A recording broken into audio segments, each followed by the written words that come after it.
Egunon lagunak, goazen ikustera zenbat hasi diren gure setarrak. Nahi duzu ikusi?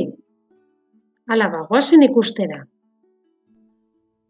Oporretan egon garen 2 asteetan, pila setar jaio dira.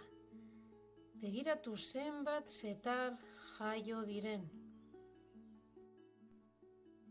Setar jaio berriak oso txikiak dira eta beltz kolorekoak.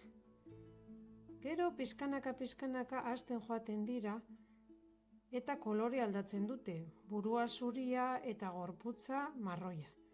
Eta azkenik begiratu hau lehenengo jaio zen setarra, zuria da eta marra beltzak ditu. Eta begiratu ze handia egin den.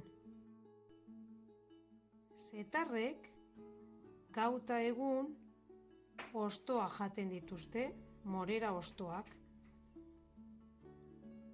Eta ikusten dituzue hostoetan dauzen zulotxoak? Setarrek egin dituzte jaterakoan. Eta zer egiten dute setarrek jan eta gero? Guk egiten dugun gauza berdina.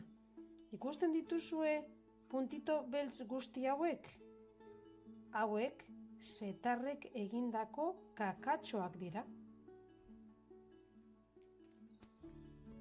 Agur lagunak, agur, hurrengora arte.